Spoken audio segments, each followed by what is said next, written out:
All right. Hi, welcome. So it is 2024, and this album came out 8 years ago. So, in order to celebrate that anniversary, we will be reviewing and discussing this album on its anniversary. So, I hope to have this video uploaded exactly on the 23rd, because this album came out April 23rd, 2016, and it's a classic. I listened to it when it came out. I've fallen in and out of it. I've had some years where I'm really into it, some other years where I'm not. Um, but let's just look at it from the perspective of 2024. Let's see how it's aged. Let's see how it sounds in today's style. And let's get into it. So let's start off with Pray You Catch Me.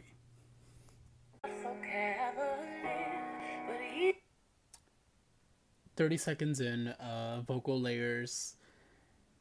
It's like she just found out that it happens.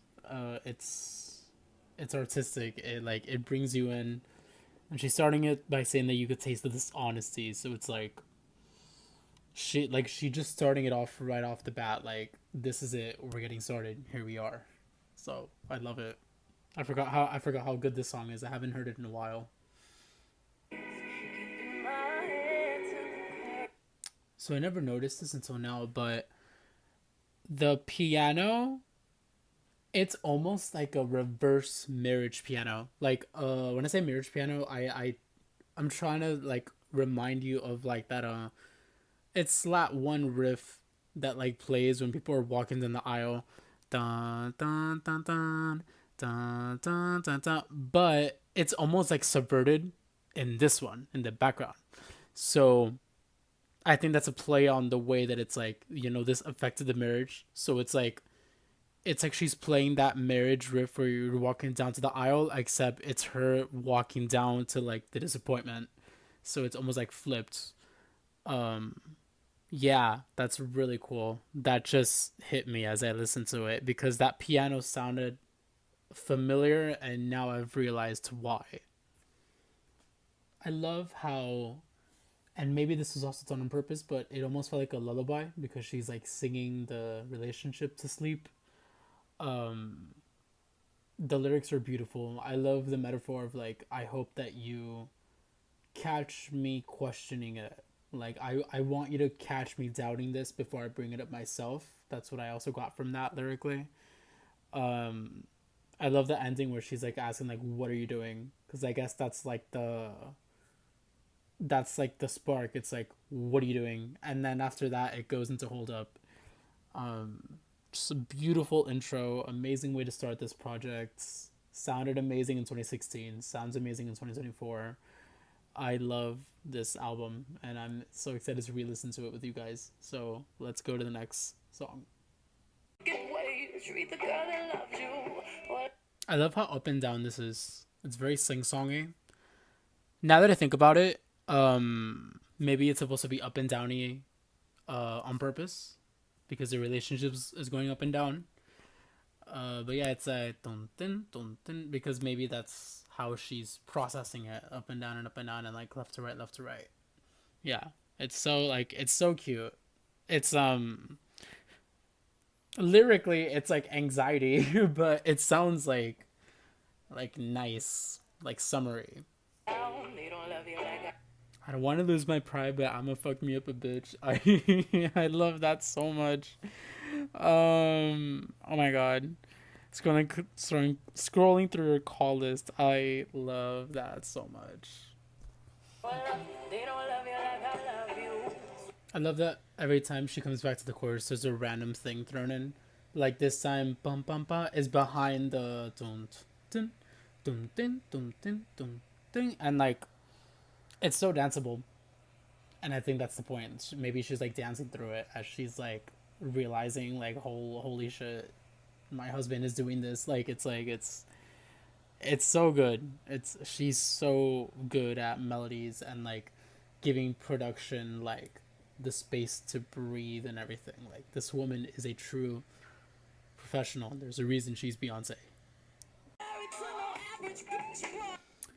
Who the f do you think I is?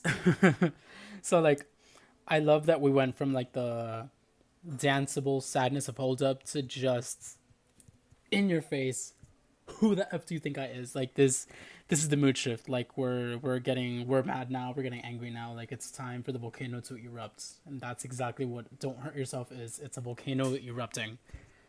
Yes, let's get into it because I love this song so much. So if I'm correct, I think I mentioned this with Hold Up, but she is invoking this back and forth rhythm that I think is supposed to invoke like the relationship, right? So in the chorus, when you hurt me, you hurt yourself. Don't like it's like she says it and then the background says it and then she comes back and then the background comes back. And that I think that's supposed to invoke the feeling of like an argument or the feeling of some sort of like turmoil, which she's doing really well because it's kind of like I'm swinging from this side to that side as I listen to the chorus. Like amazing.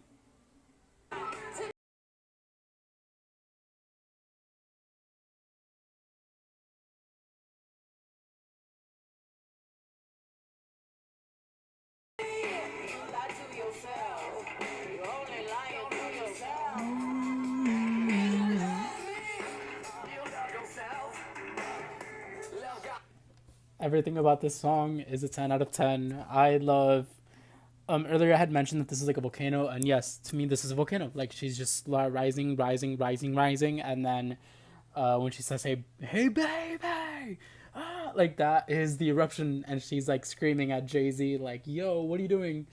Um Everything about this song is like this is what music should be. It should be emotions and lyrics and melodies and you feel something and like I feel something.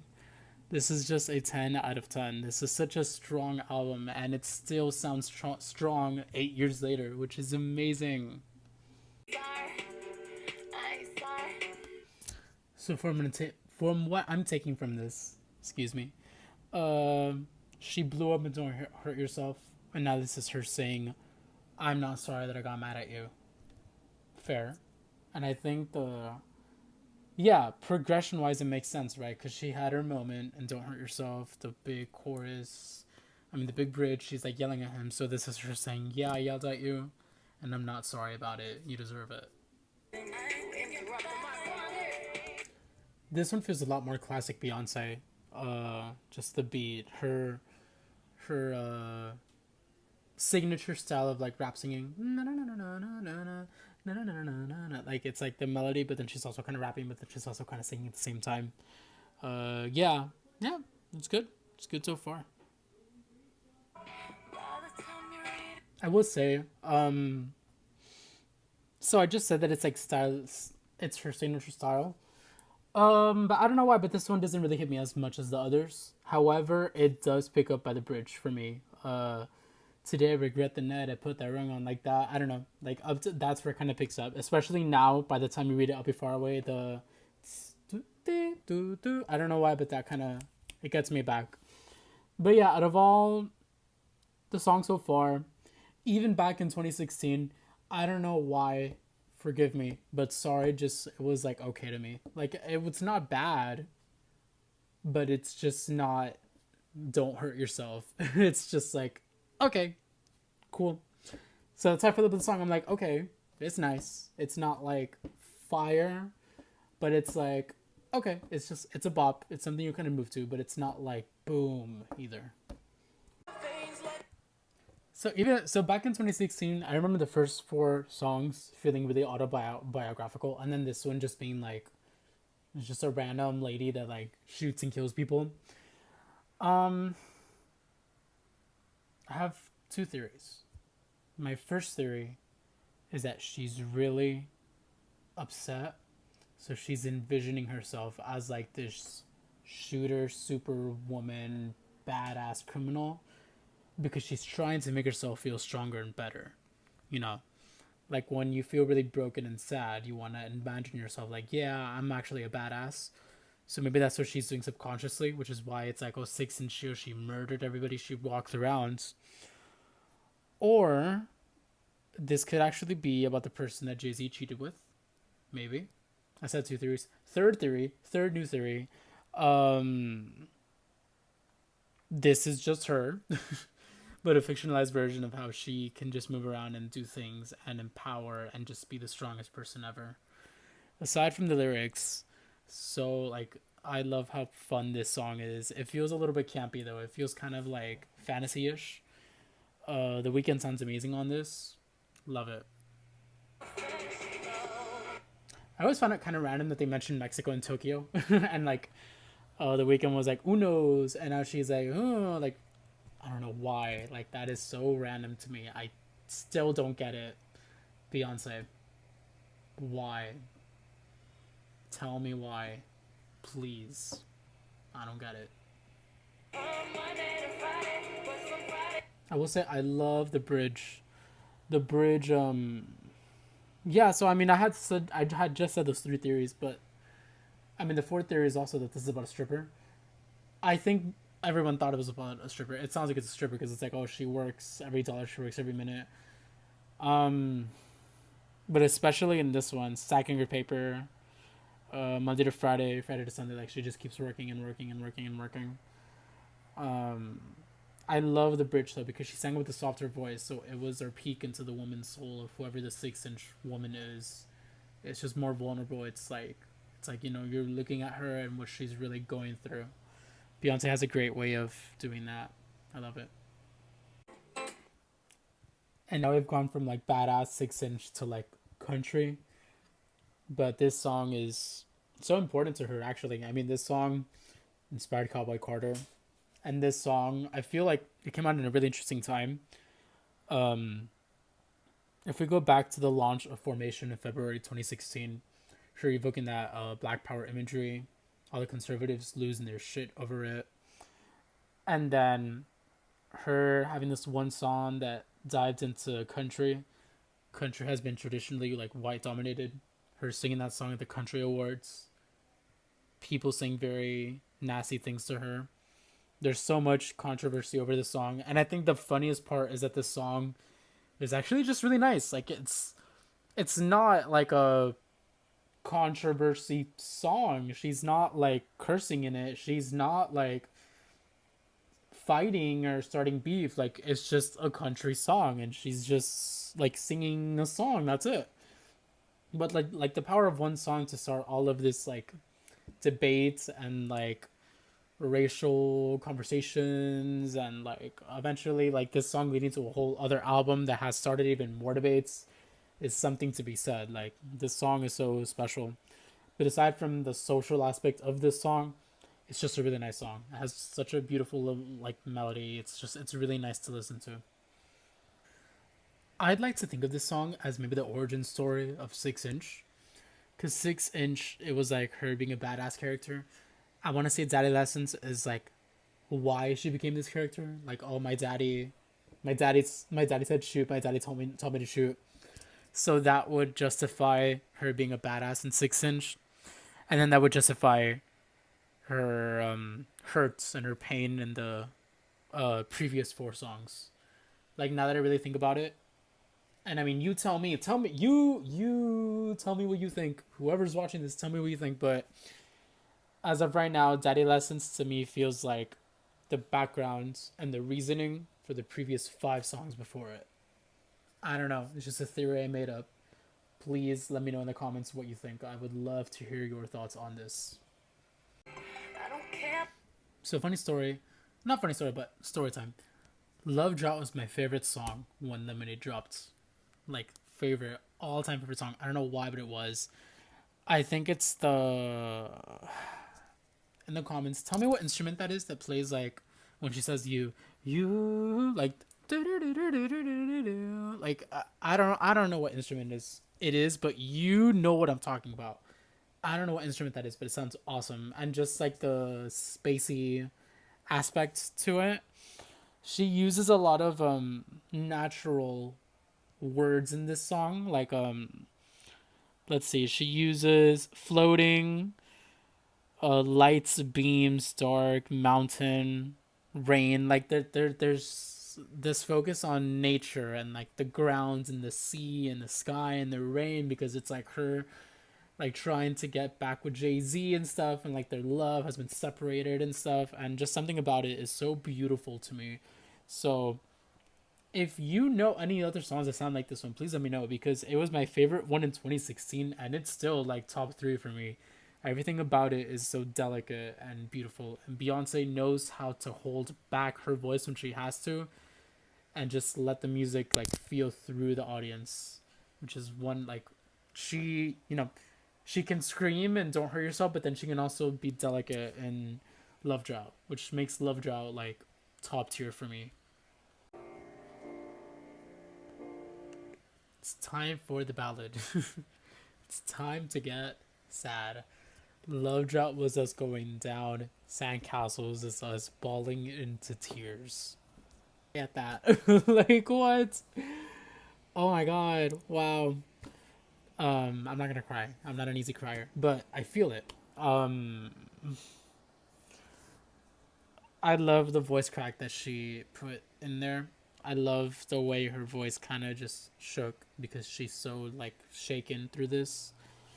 And there's so much I love about this. But another thing that I love is the thematic order, right? Because we have her realizing it, we have her getting angry at it, we have her kind of having, Love Drought was her trying to reach out to him. So now this is her just saying it to his face. Like, what is it? Why did you do this to me? Why did her promise break? Why did it wash away? Like, this is her saying it to him. So it makes sense that this is a song where she's like crying in front of him.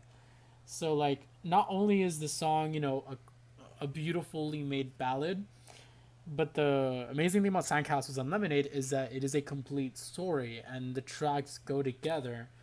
Like, ironically, I don't really shuffle this album that much because, like, to me, I can't shuffle this album because it is a complete storyline. It is a classic album in the classic sense. It's a full story, and right now we're at the part of the story where she's crying in front of Jay Z, and it's sad and beautiful and amazing.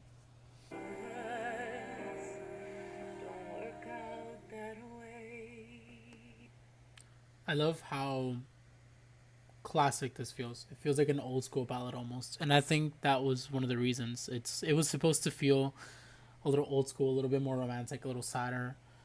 It wasn't supposed to feel as experimental as the other ones, and it's not, because I think she's just reaching into that part of herself that's just hurt and sad, and it works. It really works. I love the song. I didn't really care for it that much in 2016, but it actually stands out to me the most right now because of its minimalism, I guess. I don't know if minimalism is the right word, but there's something about it where she's kind of just letting her heart sing out that's really beautiful.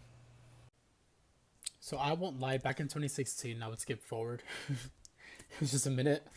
And I think in 2024, I think it was her basically saying, okay, we're going to move forward from this. Like, I think she's literally saying, okay, this whole thing happens between me and my husband and I. It's time to move forward. And I think that's why the song even sounds a little bit robotic at the end, and it's so short, it's the point, because it's her just saying, all right, we're moving forward from this. Next. Which, yeah, like to me it makes sense because Freedom is like way longer and it's a lot more explosive and fiery.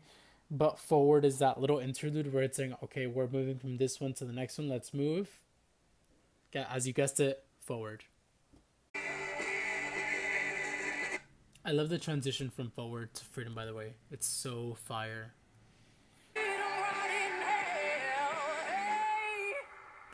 So, if it wasn't obvious enough, the song is obviously about freedom. It's called Freedom.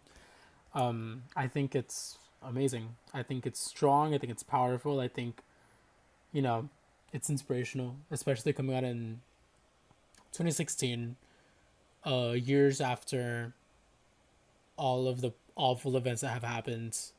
Black Lives Matter. Black Lives will always matter. It is what it is. If you can't say those 3 words, that's a problem. It's 2024. You know, every year, forever and ever, Black Lives Matter. That's it. Don't fight about it. And if you get mad, you get mad. And if you're mad in the comments, oh well, Black Lives Matter. So, we're looking at this right now, and she's saying, I break chains all by myself. It's It's power, it's resistance, it's strength, it's your community working together. It's incredible. Um, yeah, I this is just fire. This is just this is a song to get up and fight.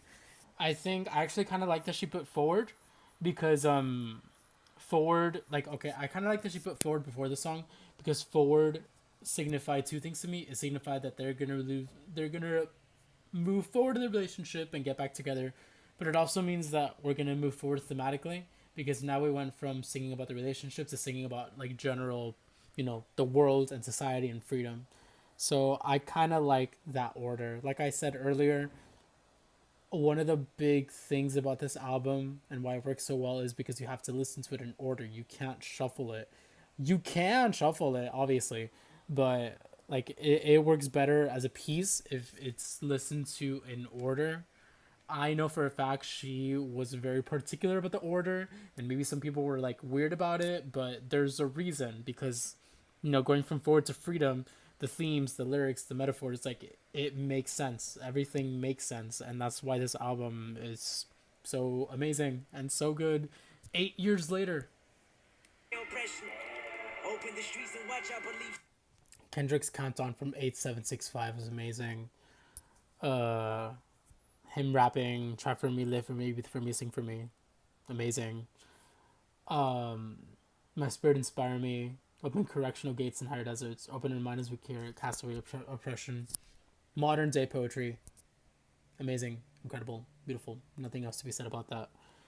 Um, everything about this song is just so strong, and it's supposed to be strong on purpose. It's amazing. The idea that when you're given something, you can choose what to do with it is amazing.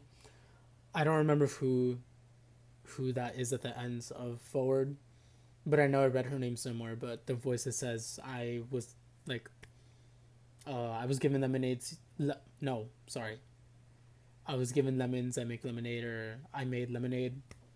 Amazing. The inspiration to the whole concept and just the idea of like you can only do what you choose to do with the things that happen to you. Things will always happen to you.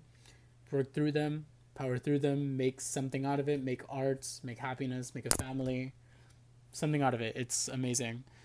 And then I also love the little ending vocal at the end of Forward that mirrors the beginning of the album, Pray You Catch Me. It's almost like a Pray You Catch Me. She opens it, but now she closed it, and then that perfectly segues into All Nights, which All Night it's like the ending of the romance and the story basically. Now that I think about it, this one kind of reminds me of Four. I don't know why. Like the rhythm and the melody of it. Um, this is the longest one. Yeah, it's the longest one. So this is like we're wrapping up the loose ends here. We're deciding to move forward. We're deciding to try with the relationship again. Um, it has a really nice tone to it. All Night is a really really nice song. Now that I think about it, I feel like the trumpets are almost a Beyonce signature at this point. I think those are trumpets. Yeah, like the horns, like the like in the back of this. That I mean that comes up at the end, but like even in the first chorus, you can start to hear it. The trumpets at the back. It this song feels like when you come back home, which I think is the point. Like he came back, she came back, like they're a family unit again. And it does a really good job of making you feel that way. Like I've been gone for a while, but now I've come back.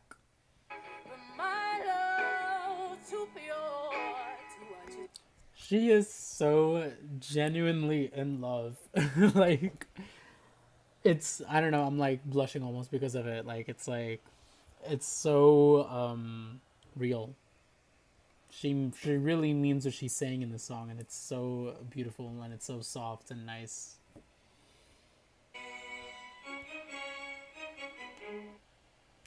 I think my favorite was True Love Breeds Salvation Back Into Me. So beautiful. Her saying how I missed you. Uh, that's so sweet. Like it just ends the story, and that leaves us with the last track, which is my favorite track, Formation. I'm very hyped about that one. That is my favorite track of this whole album. All Night Don't Hurt Yourself, Daddy Lessons, Love Drought. Those make up like my top tier, but Formation is my number one song. I forgot how weird that song. I forgot how weird that sound was when I first heard the song, and I still don't know what instrument that is, but it's so bouncy and cool. You don't understand the chills I get when she says, I dream it, I work hard, I grind till I own it." It's just a simple lyric, but something about it, I don't know, it just gets me because it's like she's just saying it like I do it, I want it, I work for it, and I get it.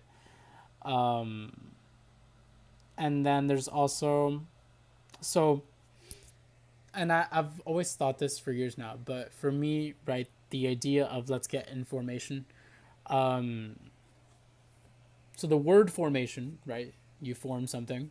So like let's get information. You're getting into like a certain stance, which in the political sense means okay, let's get ready to fight for our rights. That's one interpretation I've had of the song. Like, okay, she's telling women and everybody else basically to get in line and prepare to defend yourself or to fight for your rights, fight for what you need.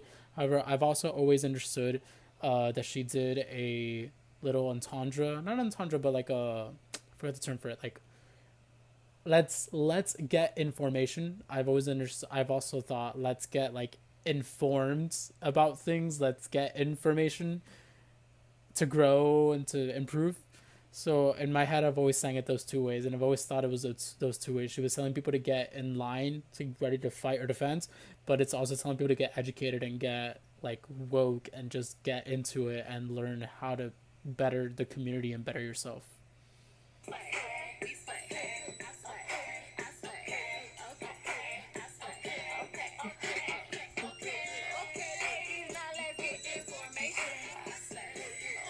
Best revenge is your paper.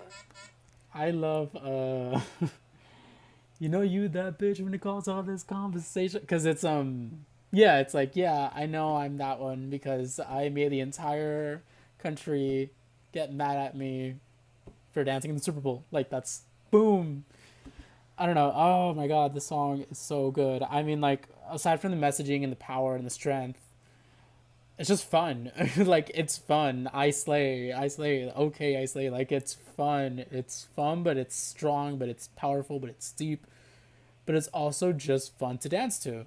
Like it's the perfect way, and it ends the album on a high note. You know, it ends it like a. It's not really. I don't want to say it's like a credit scene, but it ends it like in a good, joyful, fun, dancey way. Like it's done. So, does this album hold up 8 years later? Yes, absolutely. 2024, 8 years later, this album still sounds amazing. It still works as a story. It still works as a collective memory. It still works as a moment of time. And yeah, it's still a good album. And I mean, at this point, if I ever re-review it in 2026, no, yeah, 2026, in the 10-year anniversary, maybe, I think it would still sound good by then. So she did an amazing job with this album.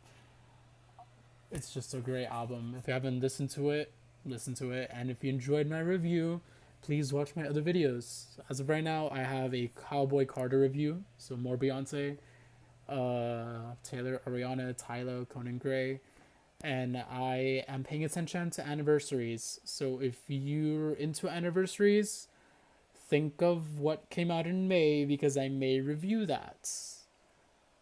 Hint, hint. Just think of who I've covered and try to guess what will be coming next. So, thank you for watching. Uh, Subscribe if you liked this video. Please comment any thoughts you had on any of what I said. I do read comments. I get like 5 comments and I read them because I appreciate all of you. So, have a great day.